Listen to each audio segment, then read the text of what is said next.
The building at the corner of Florida Avenue and 5th Street out east has been vacant for more than 10 years, but it is about to reopen, getting a second life. And here to tell us about it is David Garfunkel. He's the president and CEO of LIFT JAX. Welcome, David. Good morning. We're also joined on the line by Joe Debs. He's the president of Debs Store and grandson of its founder. Good morning, Joe. Good morning, Ann. Thank you for having us. It's my pleasure. Joe, tell us a little bit, if you can, about the origin story. This grocery Deb's store was founded by your grandparents and then operated for a number of years by your father and your uncle. Tell us That, about who they are and why they opened the store in the first place. yes, my grandparents on my father's side, the name Debs, immigrated from the country of Lebanon in 1920, and they founded Debs Store in the East Side in 1921. The family lived in the store and worked in the store, both my grandfather and grandmother. And in fact, my dad was born upstairs in the building that we're talking about today. And the family ran it as a family grocery store for 90 years. When my grandfather became ill and could no longer run it himself, my father had to leave college and take over the business and ran it. And then he was joined by his brother, my uncle. The two of them ran it as a community store, fresh food, for all the years up until my uncle's passing in 2006. And ultimately, my father died in 2011. And truly, he was able to go in with the assistance of myself and some siblings up until literally days before he passed, with the intention of making sure that some of the residents were able to get fresh groceries until his passing. And so your father was Nick Debs and your uncle was Gene. Is that right? And they both operated the store together after your grandfather passed away. That's correct. The two, yes, Nick was my father, Gene my uncle. The two brothers, side by side, ran the store for over 50 years, working 6 days a week. And they were really a community institution, more than just a grocery store. Describe a little bit about how Deb's store fit into the East Side community. Yeah, they actually were part of the fabric of East Side, and they felt that they certainly had a role in providing the fresh groceries, but it was more than that.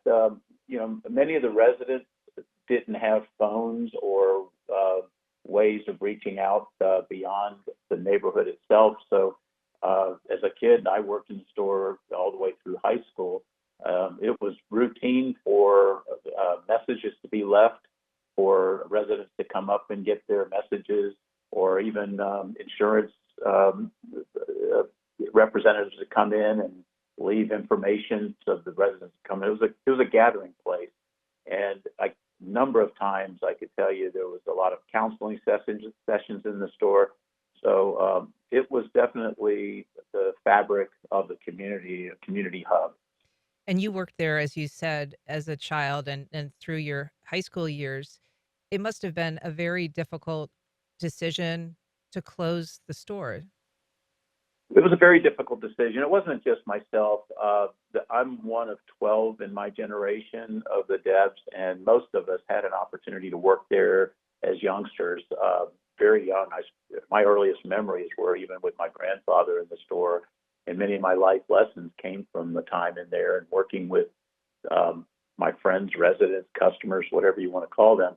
But as we grew up, it was a goal of my dad, my uncle, that we get to have the college education that they had to give up so they could run the store. So we were successful in getting our college education and going out and having other careers. But when it came time to close the store, it was extremely difficult, particularly watching my father and my uncle until his passing. And what was very instrumental, and was when my father passed, we stopped in front of the store with this funeral procession, and there were many residents had gathered to pay tribute. They knew we were stopping by there, and one resident in particular asked me when we were reopening, because they recognized even more than I did how critical the store was to their nutrition needs. And it stuck with me. I could not answer that question at that time, but it stuck with me. And it really drove me for the years after to try to get something going again in the community. And that's somewhat what led us to where we are today. And so the building itself remained in the family, is that true? And then now there's a partnership with Lift Jacksonville, excuse me, with Lift Jax? The building itself was owned by another individual who lived upstairs, but name was Royce Fed and is Royce Fed. And Royce was a great friend and partner of myself and my parent, my dad, my uncle. And Royce and I agreed from the very beginning that we would make something happen. I tried, frankly, on my own to get something to happen. I had a lot of moral support, but it was very difficult to put a package together that I thought could financially work. And then in roughly late 2019, early 2020, when I met David and Lift Jax, and we created the partnership. And from that point on, it really flourished. Having Lift Jax as a partner, a lot of individuals, organizations, public entities that had given me moral support were then willing to step up and provide financial backing as well. And we really made it happen with the partnership of Lift Jackson and the other partners we have today.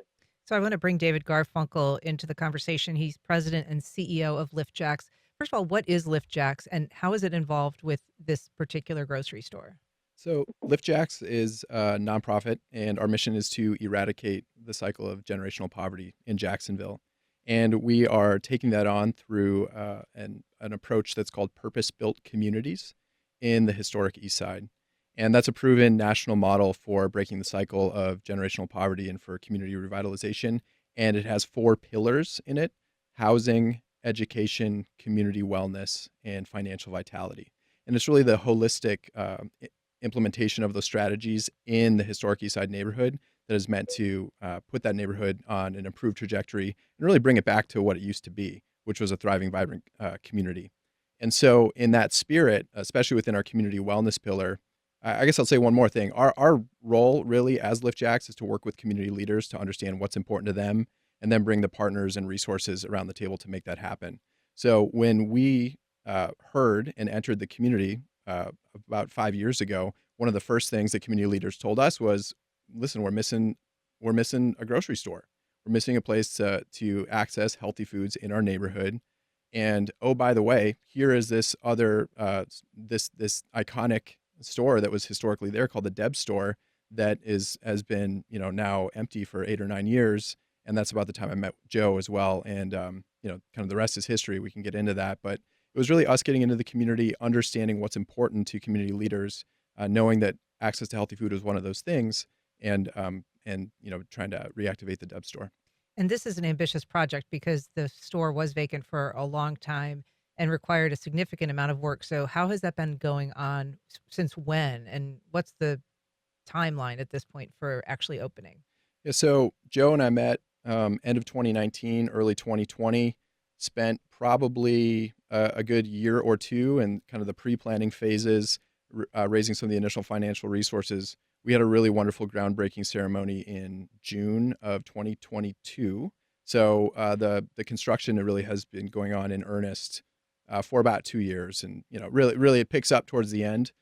So it's been very, very busy for the past 6 or 8 months, and we are looking to open at the end of this month or early September. All right. If you're just joining us, we are talking about the Debs Store. It's a historic grocery store that is reopening out east, and you can join our conversation at 904-549-2937, or you can email firstcoastconnect@wjct.org. You can also tag us on social media. Um, Joe, you have a pretty impressive resume. You have been, a professional engineer, a consultant, a strategic advisor. You were a longtime employee of RS&H. You worked for various mayors, task forces, including Delaney and Peyton and Brown. And so, all that to say, you're a fairly well connected person, and you also have some ties to, the community. And yet, even for you, you say it was almost insurmountable challenge to try to put together what you needed to make this project happen. Um, What is it that LIFT JAX brought that changed, that formula and made it possible? Well, I'd say a number of things. Number one, the reputation of the entity, the behind LIFT JAX, purpose-built communities, the pillars that David described. When they come into a community, purpose-built communities, they have certain stature, certain standing that brings instant credibility. And so David's organization immediately he was able to build a board of strong leadership from the community, and that was extremely helpful. Until that time, as I said, I went around and had tremendous moral support through the connections I had. It was fabulous to get the feedback I had, but as a private individual, it's very difficult for, say, a city or state or even other companies to agree to provide funding to a private individual to do an initiative like this. But when you have a nonprofit that has the reputation of LIFT JAX and purpose-built communities taking the lead, these entities are then able to at least entertain applications for grants, loans, and that was what the catalyst was for our success. And then I'd say that between David, his board members, myself, our relationships, and working together, we were able to present a very strong vision for what we wanted to do, and one partnership led to another. I still say, Ann, that this is a very unique project, one that I haven't found in other communities yet, and I do hope after we've been successful in launching this, that this model could be replicated in some other locations, because I think it has a lot to offer. What is it that is so unique about this project in your mind? Is it the location? Is it the fact that it's a grocery? What is it that is so different? Well, I won't bore your listeners and you with all I feel about the East Side, because I'm such a believer in the East Side.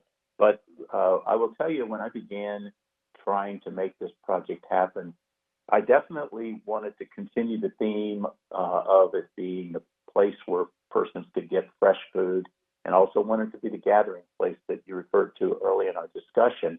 But I wanted the added component of being able to ensure that young people in the East Side community had opportunities for education like I did. I had watched other really talented individuals that did not get the opportunity I did to go on and have a college degree, get a college degree, or a college degree, not have the success in life beyond their high school years, if you will, or even, but that I was able to have. And I was hopeful and determined that through the efforts at this corner, that we could do something to ensure that education could be enhanced, careers could be enhanced. And so working with David, and then the partnership that's evolved with Goodwill and now ViStar, boy, it's exceeded my expectations. Not only are we providing fresh foods, not only is it a gathering place, but we are now having a career center that we are going to be addressing the education and career opportunities that I was hopeful for. So I'm very happy with where this project is right now. David, tell us about the layout of this building and where those services are going to be provided. I mean, traditionally, the original Debs store had the store on the bottom, the family lived upstairs. What's the layout currently? Yep, we so actually part of the construction process has been to renovate the existing structure and then actually build on an addition to it. And that was really to bring the building up to 2024 standards. We have an elevator, we've got wide, aisles to make sure that it's accessible. And so in that vein, we actually doubled the size of the building. Uh, it is going to maintain that same structure where the bottom floor of the two-story building is going to be the grocery, and then upstairs, Goodwill is going to have its Good Careers Center, as Joe mentioned, and then ViStar is also going to have its financial fitness center. So you can think of it simply as the bottom floor will have the access to healthy food, and then upstairs is where you go for your financial education, your financial wellness, and your career and workforce development. And one of the elements that was brought back that is part of this iconic building is this Coca-Cola sign. I'm not sure why that is such a pinpoint for people who remember Deb's store, but it was kind of this, centerpiece of the neighborhood with this giant Coca-Cola sign, and that was painted over or removed for a time. It was painted over and removed, and as of 2 weeks ago, it's back. And that's a credit to our partner, Suzanne Pickett at the Historic Eastside Community Development Corporation, who's also a visual artist, and her partners. And yeah, to your point, even since that's been the whole project, I think has evoked a lot of um, nostalgia and memories for people who have been there, going to that store for generations. But there's something about that too, that visual, that mural, that I think just it's bright red and it really just evokes a feeling. And even since that's been up, more people have stopped by to share their stories and share their excitement for having it reopen. I've seen some really cool pictures of the brothers when they were running it and of the store. Are some of those gonna be displayed for people to be able to see what it used to look like? Yeah, one of the things we're really excited about is what we're calling the Debs Discovery Corner, which is going to be just a small pocket right on the inside. But it's I was just in there yesterday. Actually, there we are putting the ceiling back from the original ceiling, just in that corner. The floor is going to look very similar to the exposed brick, so it's going to look a lot like the store did for 90 years. And then that's also going to be the place where we can display merchandise and the old some of these old photos and the artifacts from the store. So it's a way for somebody who's shopping there in the year 2024 to get a sense of what it might have been like for the past 90 years. We've got a call from Eric. Good morning, Eric. Go ahead. Okay, two things real quick. First of all, the reason that inflation was so invasive over the past 4 years, especially when it came to grocery prices, was because Walmart and Winn-Dixie and Publix and these stores are all kind of owned by the same people. They set prices, and that lack of independence, leads to a monopoly, which leads to inflation. So if I'm in favor of any sort of independent thing like this, and more importantly, the most important thing that we should be focused on as a municipality, city, whatever place, is restoring our communities. Kids should go to school where they live. People should shop where they live. This running halfway, 50 miles across town to do some little errand or drop someone off at school or go to the grocery store or whatever is nonsense. The stores and all the infrastructure for each that people need in the community should be embedded right there in their community. Nothing else makes sense. Thanks for taking my call. Thanks, Eric. Joe, I want to ask you in terms of, we all know grocery prices are really high. What is being done to try to ensure that this is actually a community grocery store for people in what is a, financially struggling or, challenged area and not, a boutique destination? David might be able to add something to this as well, Ann, but Goodwill has, we together, Goodwill, this whole team has been the beneficiary of a lot of other groups in the community stepping forward and saying, we'd like to participate. And so we've been very fortunate that the products that will be offered in the store will be provided at a wholesale manner that are going to be extremely competitive. We expect that the products that one will find on the shelves will be able to be offered at or below the prices that one would find if you went to any other supermarket in Jacksonville. That's very different than the price pressures that my dad and uncle were facing in the latter years of trying to run it truly as an independent grocery. So that's an exciting part of reopening, is to be able to provide prices to the residents at competitive levels. And David, anything you want to add to that? I mean, there's some sort of relationship building that is going to allow, wholesale purchase prices perhaps instead of Yeah, more expensive. and huge credit to the team at Goodwill who have taken this on just fully and embracing all the different partnerships that it's going to take to make this happen. And the support of philanthropists and others to make sure that we can get this off the ground and have it be sustainable.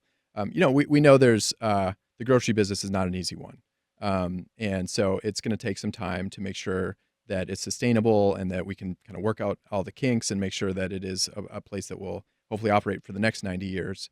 With that said, we're committed to it, and I'm we're truly blessed by the partners at the table who want to see this succeed. And so, in that spirit, I think we're going to make it happen.